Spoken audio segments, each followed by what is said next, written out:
राजकीय विद्यालय रोहट, विषय इतिहास, बीए फर्स्ट ईयर। आज हम सैंदव धर्म के बारे में चर्चा करेंगे।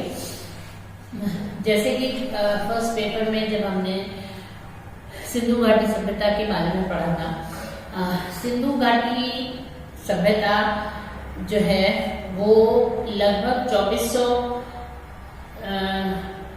ईसा पूर्व भारत में विकसित हुई थी। वैसे तो तिथि विवादास्पद है क्योंकि इसको 3500 से लेकर और 1500 बीसी के बीच में इसका काल माना जाता है।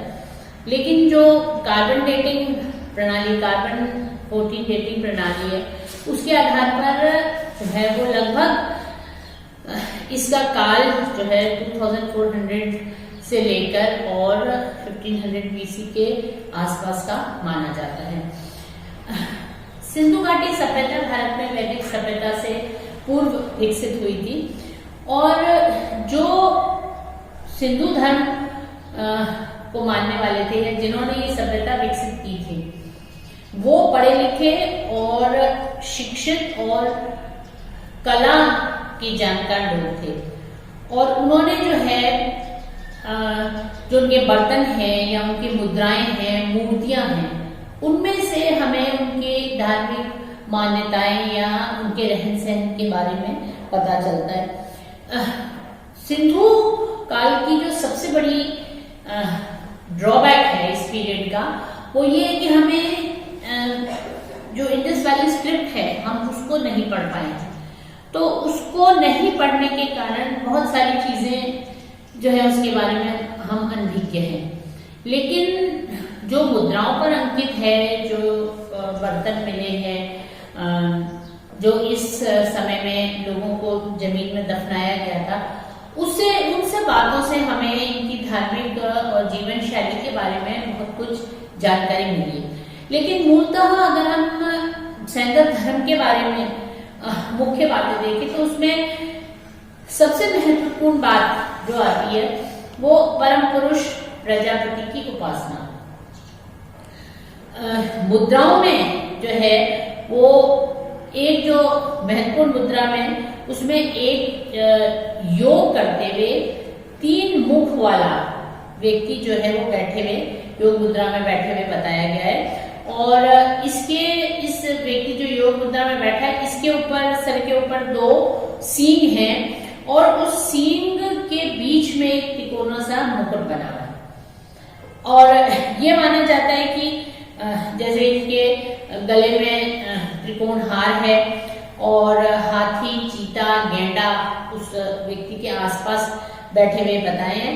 और उनके आसन, जो योग के आसन में बैठा हुआ व्यक्ति है, उसके नीचे पांव के पास एक हिरण का जोड़ा बताया गया।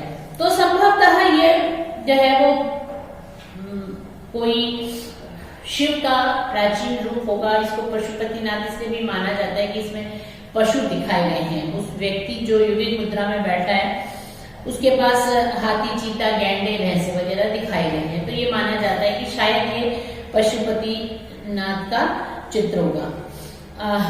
वैसे एक इसमें और मान्यता है कि ये जो है त्वष्ट का रूप है, जो कि ऋग्वेद में देवता के रूप में मिलता है, जिसने की जो है वो जिससे विश्व की सृष्टि होती है। फिर एक और जो है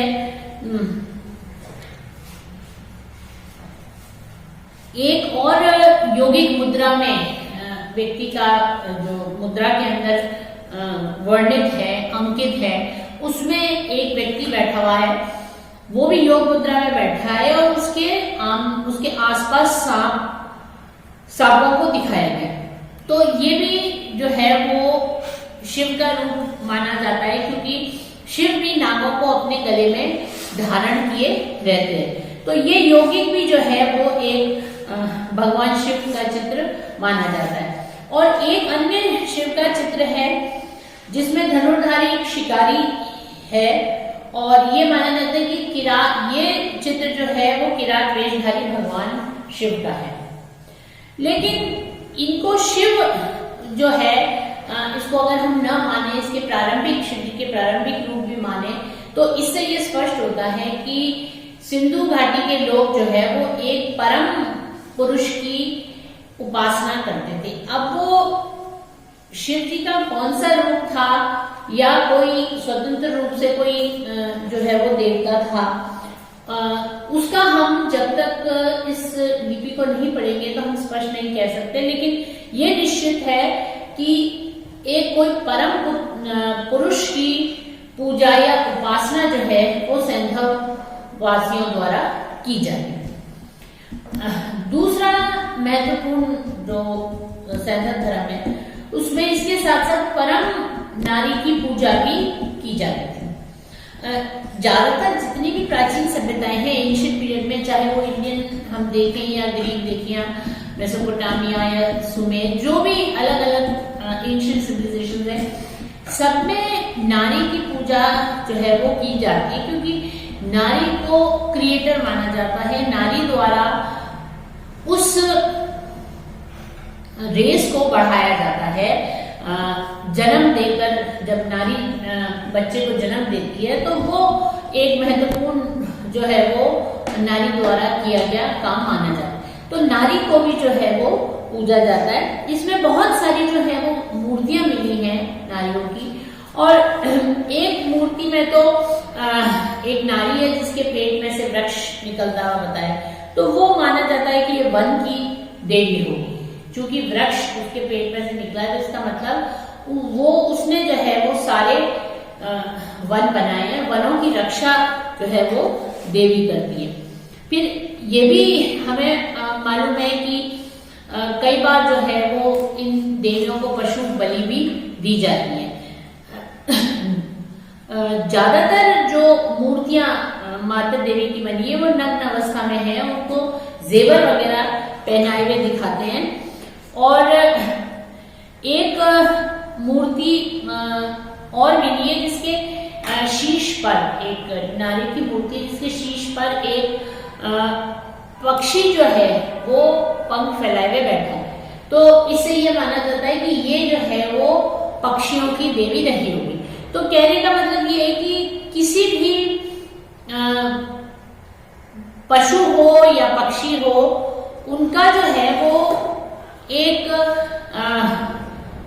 देवी के रूप में किसी स्त्री को बनाना और उसको उसका देवी का रूप देकर उसकी पूजा करना, ये प्राचीन काल में होता था कि वृक्षों की भी, वनों की भी देवी होती थी, पशुओं की भी देवी होती थी। और कई बार इन देवियों की मूर्तियों की दोनों तरफ जो है वो एक दिया सा बनाया होता था, जिससे कि ये माना जाता था कि इसमें जो है वो इन प्यालों में धुएं के निशान भी हैं। तो ये शायद उसमें जो है प्यालों में तेल डालकर और धूप लगाते थे, जिससे कि उस देवी की पूजा जो है वो की जाती थी। फिर इसके साथ साथ वैदिक सैंधव धर्म का एक और महत्वपूर्ण हम ये कह सकते हैं कि प्रजनन शक्ति की पूजा, ये सैंधव धर्म की देन ही मानी जाती है, क्योंकि वैदिक जो धर्म है उसके अंदर जो है वो प्रजनन शक्ति की पूजा नहीं की जाती, लेकिन आज भी हिंदुओं द्वारा शिवलिंग की पूजा जो है वो की जाती है। अब इस काल में सिंधु पीरियड के अंदर, इंडस वैली सिविलाइजेशन थी, उसके अंदर बहुत सारे जो है वो लिंग मिले हैं और छोटे और बड़े सभी प्रकार के मिले हैं। तो कुछ लोगों की मान्यता है कि जो छोटे लिंग होते थे वो घरों के अंदर पूजा में प्रयोग किए जाते थे और बड़े लिंग जो है वो बड़े स्थानों में प्रतिष्ठित किए जाते हैं। और ये माना जाता था कि ये लाल पत्थर के बने हुए होते थे और छोटे छोटे जो है वो आधा इंच से 4 इंच से लेकर जो है वो छल्ले भी मिले हैं, और जो कि जो है वो योनियों का रूप माना गया। लेकिन कुछ इतिहासकारों का मानना है कि ये जो है वो पीसने के काम में लिए जाते होंगे, जैसे कि मूसल वगैरह आजकल होता है, तो बट्टे वगैरह जो पीसने के लिए, खाद्य पदार्थ पीसने के लिए काम में लिए जाते हैं, ये वो होंगे न कि लिंग। लेकिन हमें ये भी पता है कि हिंदू धर्म के अंदर लिंग पूजा जो प्रचलित है वो चूंकि वैदिक धर्म के अंदर लिंग पूजा नहीं होती, तो ये देन जो है ये सिंधु वासियों की देन होगी लिंग पूजा। और प्राचीन सभ्यताओं में अक्सर जो है वो लिंग पूजा देखने को मिलती। फिर इसके बाद महत्वपूर्ण एक और जो सैंधव धर्म की विशेषता है वो वृक्ष की पूजा। वृक्षों की पूजा हिंदू धर्म में आज भी वृक्षों की पूजा की जाती है, लेकिन उस समय जो है पीपल को बहुत महत्वपूर्ण माना जाता था। पीपल की पूजा की जाती है, उसके कई तरह से पीपल की पत्तियों को 3 वाली में और 60 जो है उसकी डालियों वाली वो भी जो है वो दर्शाई गई है। तो ये जो है वो पीपल को पवित्र वृक्ष जो है वो माना जाता है। वो चूंकि पीपल एक बहुत विशाल वृक्ष था और इस कारण से प्रकृति के लिए महत्वपूर्ण था और इसलिए इसको जो है वो पूजा जाता होगा। इवन उस पीरियड में जो हमें कपड़े या बर्तन मिले हैं, बर्तनों में भी जो है पीपल की पत्तियां अंकित की गई है। और इवन उसमें मुद्रा में तो जैसे मैंने आपको पहले भी बताया था कि मुद्रा के अंदर जो है वो बताया है, और देवी जो बताई है वन देवी, उसके जो है आसपास पीपल की टहनियां जो है वो बताई गई। तो संभवतः जो है वो पीपल की जो है वो पूजा की जाती थी, वृक्ष उसको पानी से सींचा जाता था। फिर पीपल के साथ साथ वृक्ष पूजा के साथ साथ पशुओं की भी पूजा की जाती है। सैंधव काल में बैलों को संभवतः पूजा जाता था, उनको पवित्र माना जाता था। बहुत सारी मुद्राओं में जो है वो बैल को अंकित किया गया है। गाय के बारे में हमें वो क्या सोचते थे उसकी जानकारी हमें नहीं है। भैंसे की भी जो है वो पूजा की जाती थी और साथ में नागों की पूजा उस समय प्रचलित थी, क्योंकि कई मुद्राओं में एक जगह नाग को सोते हुए बताया है, एक जगह जो है वो बैठे हुए बताया। और चूंकि सांपों की पूजा जो है प्राचीन काल में बहुत सारी सभ्यताओं में देखने को मिलती है, क्योंकि नेचुरल है कि उस समय जब मनुष्य जो है किसी चीज को समझता नहीं था, उसकी ताकत से डरता था, तो वो उसको पूजने लगता था। और सांप चूंकि मनुष्य को सांपों से डर लगता होगा, तो इस कारण से जो है वो सांपों की पूजा जो है वो की जाती थी, उनको दूध दिया जाता था, जो भी जो है उस समय परंपरा थी। लेकिन नागों को भी जो है पूजा जाता था। और वैसे जो है वो बहुत सारे पशुओं के बारे में जानकारी थी सैंधव लोगों को। चीते के बारे में, गेंडा है, शेर है, और इसमें जो है बहुत ही प्राकृतिक जो है दृश्य भी बताए गए हैं। जैसे एक वृक्ष के ऊपर एक आदमी बैठा हुआ है और वो एक चीते को भगा रहा है, और चीता भागते हुए जा रहा है, लेकिन वो चीता पीछे मुड़कर उस व्यक्ति को देख रहा है। तो ये सामंजस्य तालमेल भी बताया है।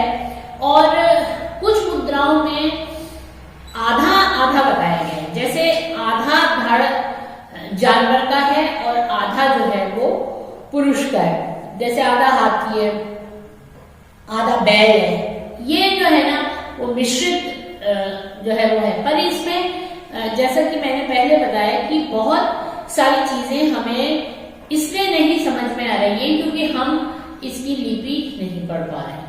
नहीं तो अगर हम इसकी लिपि पढ़ लें तो उसके ऊपर क्या लिखा हुआ है उसके बारे में हमें जानकारी हो, तो बहुत कुछ बातें जो है वो इस सभ्यता के बारे में पता चल सकती है। फिर ये भी माना जाता है कि सैंधववासी जो है वो अग्नि कृत्य भी करते थे, क्योंकि एक तो जैसे मैंने बताया कि मुद्राओं के दोनों तरफ जो है दीपक मिले और उसमें जो है वो एशेस मिली है, ब्लैकेंड या काले जो है वो धुएं के कारण हुए हुए हैं। तो लेकिन इसके साथ साथ जैसे चबूतरा है, वहां पर स्नान गृह है और स्नान गृह के पास जो है वो कई सारी वेदियां बनाई गई हैं। तो संभवतः उसमें जो है अग्नि प्रज्वलित की जाती थी और उसके साथ जो है वो पूजा की जाती थी। तो ये जो है वो अग्नि को भी पवित्र मानकर जो है वो उसके प्रति भी अनुष्ठान जो है वो किया करते थे। सैंधव लोगों के जो है वो को परलोक में भी विश्वास था और ये हमें मालूम है कि बहुत सारी प्राचीन सभ्यताओं में ये होता था। तो ये लोग मानते थे कि जब व्यक्ति मरता है तो वो दूसरे लोक में ट्रैवल करता है, तो उसके लिए जो है उसे या तो अब मरने के बाद या तो व्यक्ति को दफनाया जाता था या उसका अंतिम संस्कार कर जो है वो उसकी भस्म इकट्ठी कर एक कलश में रख दी जाती थी और जो है वो अक्सर जहां पर उसको दफनाया जाता था या जो भस्मी रखी जाती थी उसके साथ में पशु पक्षी है, मछली है, बर्तन आदि जो है वो रख दिए जाते थे। ये माना जाता था कि ये जब व्यक्ति दूसरी दुनिया में जाएगा तो रास्ते में उसको इन सब वस्तुओं की आवश्यकता होगी। तो ये सब चीजें भी हमें जो है वो उस व्यक्ति के साथ गड़ी हुई मिलती है। तो इससे हमें ये पता चलता है कि ये लोग जो है वो विश्वास करते थे कि मरने के बाद जो है व्यक्ति जो है वो दूसरे जो है वो किसी दुनिया में जाता है।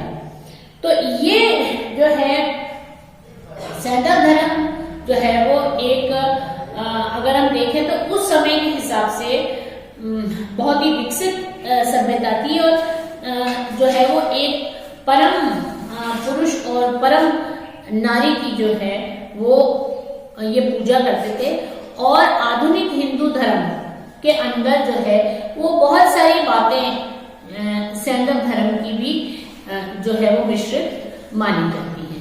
धन्यवाद।